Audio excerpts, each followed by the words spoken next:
Breaking news చూస్తున్నాం. ఇటు పాకిస్తాన్కు సరైన గుణపాఠం చెప్పింది బెహ్రెయిన్. ఇటు బెహ్రెయిన్లో 5 పాకిస్తానీలను అరెస్ట్ చేశారు. బెహ్రెయిన్ పై ఇరాన్ దాడికి సంబంధించిన ఫోటోలు వీడియోలని ప్రస్తుతానికి సోషల్ మీడియాలో పెట్టి ఆ ఇరాన్ను పొగుడుతూ సోషల్ మీడియాలో పాకిస్తాన్కి సంబంధించిన ఈ పౌరులు పోస్టులను పెట్టారు.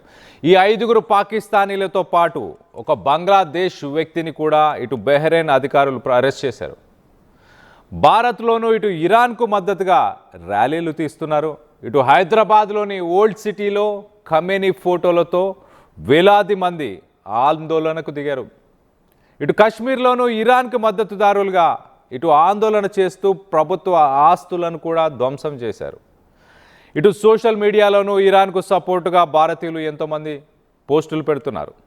ఇటు ఇరాన్కి వ్యతిరేకంగా మాట్లాడిన యాంకర్ రష్మికి ఆమె క్యారెక్టర్ని అసాసిన్ చేస్తూ ఆమె పైన విరుచుకుపడ్డారు కొంతమంది. ఇటు ఇండియాలోనూ ఉంటూ ఇరాన్కు మద్దతు ఇవ్వడంపై ఇటు సోషల్ మీడియాలో విమర్శలు అయితే వస్తున్నాయి. ఇటు ఇరాన్కు మద్దతు ఇచ్చే ఇండియన్స్ని కూడా అరెస్ట్ చేయాలని ఇటు సోషల్ మీడియా మాధ్యమంలో చాలామంది నెటిజన్లు ప్రస్తుతానికి డిమాండ్ చేస్తున్నారు. ఒకసారి మనం చూస్తే కనుక ఇటు బెహ్రెయిన్ అథారిటీస్ 5 పాకిస్తానీ నేషనల్స్ని అలాగే ఒక బంగ్లాదేశ్ నేషనల్ని ఎందుకు అరెస్ట్ చేశారు? ఇటు బెహ్రెయిన్కి సంబంధించిన యాంటీ సైబర్ క్రైమ్ డైరెక్టరేట్ ఇటు ఇరాన్ మిసైల్స్ని సంధించిన తర్వాత బెహ్రెయిన్లోని ఒక డీసాలినేషన్ ఫెసిలిటీ, అంటే ఇటు సముద్రపు నీరుని ఉప్పు నీరుని మంచినీటిగా మార్చే ఒక సాలినేషన్ సెంటర్, ఒక వాటర్కి సంబంధించిన డీసాలినేషన్ సెంటర్, ఆ డీసాలినేషన్ ఫెసిలిటీని ఇరాన్ మిసైల్ స్ట్రైక్ చేసిన తర్వాత ఆ కనిపిస్తున్న 5 మంది, ఆ రైట్ సైడ్ విజువల్లో కనిపిస్తున్న 5 మంది ఒక బంగ్లాదేశ్ నేషనల్, 5 పాకిస్తానీస్, ఆ వీడియోస్ని, ఆ డీసాలినేషన్ ఫెసిలిటీకి సంబంధించిన ఆ వీడియోస్ని వాళ్ళు సోషల్ మీడియాలో పోస్ట్ చేసి ఇరాన్ చాలా గొప్ప దేశం, చాలా మంచి పని చేసింది అంటూ ఇటు బెహ్రెయిన్లో పనిచేస్తున్నారు, బెహ్రెయిన్లో ఉంటున్నారు, బెహ్రెయిన్లో పనిచేస్తూ బెహ్రెయిన్లో ఉంటూ బెహ్రెయిన్లో జీవనోపాధి కోసం అక్కడికి వెళ్ళిన ఈ వ్యక్తులు బెహ్రెయిన్ దేశం మీద అటాకులు జరిగితే ఇటు ఇరాన్ పొగుడుతూ పోస్టులు పెడితే ఇటు బెహ్రెయిన్కి సంబంధించిన సైబర్ క్రైమ్ డైరెక్టరేట్ వాళ్ళు సోషల్ మీడియాని ఎప్పుడు స్క్రూటినైజ్ చేస్తూ ఉంటారు. ఎవరు ఏం పోస్టులు పెడుతున్నారు, ఎవరు ఎలాంటి ఇన్ఫర్మేషన్ని సోషల్ మీడియాలో పెడుతున్నారు. ఇటు ఇంపార్టెంట్ ఇన్ఫ్రాస్ట్రక్చర్, బెహ్రెయిన్ గవర్నమెంట్కి సంబంధించిన ఇంపార్టెంట్ ఇన్ఫ్రాస్ట్రక్చర్ ఉంటుంది, దానికి సంబంధించిన వీడియోలు ఎవరు పెడుతున్నారని ఎప్పటికప్పుడు స్క్రూటినైజ్ చేస్తూ ఉంటారు, ఎప్పటికప్పుడు వెతుకుతూ ఉంటారు. మొత్తానికైతే అక్కడున్న అథారిటీస్ సోషల్ మీడియాని ఎక్స్ప్రెస్ చేస్తూ ఇటు సింపతి ఎక్స్ప్రెస్ చేస్తూ ఇరాన్ మీద, అలాగే ఇటు అటాక్స్ని కూడా గ్లోరిఫై చేస్తూ ఒక మిస్లీడింగ్ ఇన్ఫర్మేషన్, అలాగే అక్కడున్న ప్రజలని భయభ్రాంతులకు గురి చేయడం, వీటన్నిటిపైన 6 అరెస్ట్ చేశారు. మరి ప్రస్తుతానికి ఇటు ఇండియాలో కూడా అలాంటి పరిస్థితులే నెలకొని ఉన్నాయి. ఒక పాయింట్ ఇటు పాకిస్తానీస్కి సంబంధించి మరొక పాయింట్ యాడ్ చేసే ప్రయత్నం చేస్తా. ఇటు గల్ఫ్ దేశాలన్నీ కూడా దాదాపు ఈ వారంలోనే, ఈ గడిచిన వారం రోజుల్లోనే 170 మంది పాకిస్తానీలని 170 మెంబర్స్ 170 మంది పాకిస్తానీస్ని ఇటు గల్ఫ్ దేశాల నుంచి డిపోర్ట్ చేశారు. అంటే పాకిస్తాన్కి వెనకకు పంపించేశారు 170 మందిని. ఎందుకు?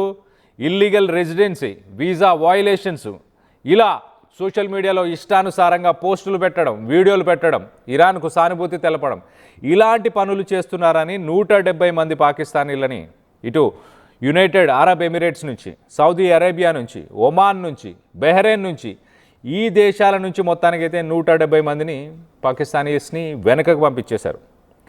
రీసెంట్గా ఒక గవర్నమెంట్ రిపోర్ట్ ప్రకారం 17,000 మంది పాకిస్తానీసు ప్రస్తుతానికి ఇటు గల్ఫ్ దేశాలు అలాగే మిగతా మిడిల్ ఈస్టర్న్ కంట్రీస్లో అన్ని దేశాల్లో కూడా జైళ్ళల్లో ఉన్నారంట 17,000 మంది. అంటే అంత క్రైములు చేస్తున్నారు. సరే, పాకిస్తానీల విషయం కొంచెం పక్కన పెట్టేద్దాం కొద్దిసేపు. ఇటు ఇరాన్కి సంబంధించి ఇండియాలో సిట్యువేషన్, ఇటు హైదరాబాద్లోని ఓల్డ్ సిటీకి సంబంధించిన విజువల్ని మనం రైట్ సైడ్ కింద బాక్స్లో చూస్తున్నాం. ఇక్కడ వందలాది మంది హైదరాబాద్కు సంబంధించిన ఓల్డ్ సిటీలో ఇటు ఖమేనీ ఫోటోలను తీసుకొని రోడ్ల మీదకి వచ్చి ఆందోళన చేస్తున్నారు. ఇరాన్ని సపోర్ట్ చేయాలి అంటూ భారత ప్రభుత్వాన్ని వారు కోరుతున్నారు. ఇరాన్కి సపోర్ట్ చేయాలి, ఇరాన్కి యుద్ధానికి సపోర్ట్ చేయాలి అంటూ వాళ్ళు ర్యాలీ తీశారు. అలాగే ఖమేనీని చంపడం సరైంది కాదు అంటూ మొత్తానికైతే ర్యాలీని తీశారు. మరో పక్కన ఇటు కాశ్మీర్లో సిట్యువేషన్ చూస్తే కనుక చాలామంది ముస్లిమ్స్ ఇటు ఖమేనీని సపోర్ట్ చేస్తూ ఖమేనీ చనిపోయిన తర్వాత ఇటు కాశ్మీర్లో ఉన్న ప్రభుత్వ ఆస్తులను కొల్లగొట్టారు.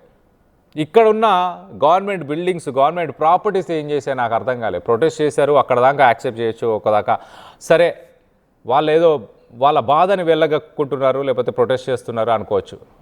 మరి ఇక్కడ ప్రాపర్టీస్ని ధ్వంసం చేస్తే ఏం వస్తుంది?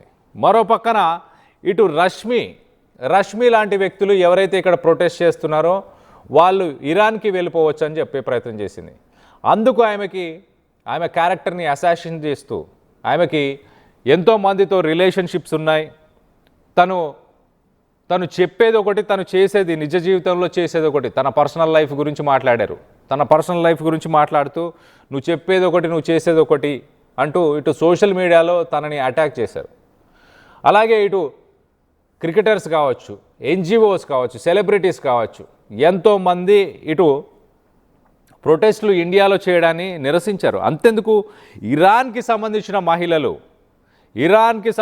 మహిళలు, ఇరాన్లో ఉండే మహిళలు చాలామంది సోషల్ మీడియా మాధ్యమంలో ఇండియాలో ప్రొటెస్టులని సర్కాస్టిక్గా, వ్యంగ్యంగా ఇండియాలో మీరెందుకు ప్రొటెస్టులు చేస్తున్నారు, ఖమేనీ చావుని మేము సెలబ్రేట్ చేస్తున్నామంటూ మేము ఎంజాయ్ చేస్తున్నాం, సెలబ్రేట్ చేసుకుంటున్నాం, ఒక నియంత పాలన తప్పిపోయింది, మాకు లేకుండా పోయింది అంటూ చెప్పుకొచ్చే ప్రయత్నం చేశారు.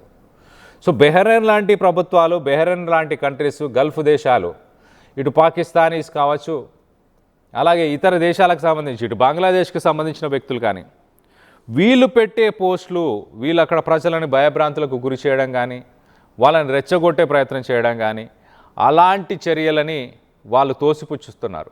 ఇటు పాకిస్తాన్లని వెనుకకు పంపించేశారు.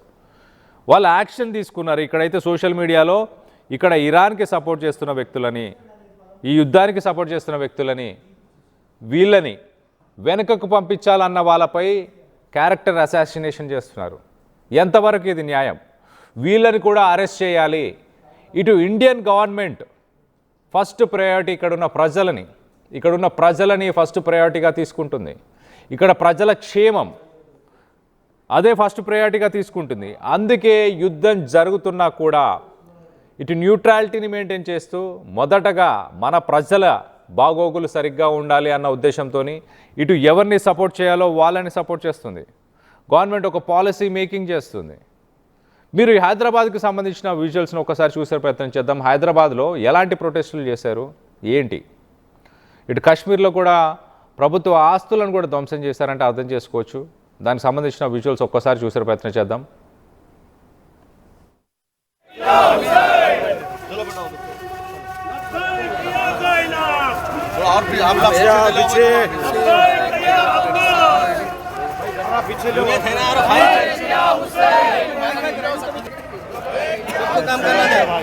काम करना रहता अरे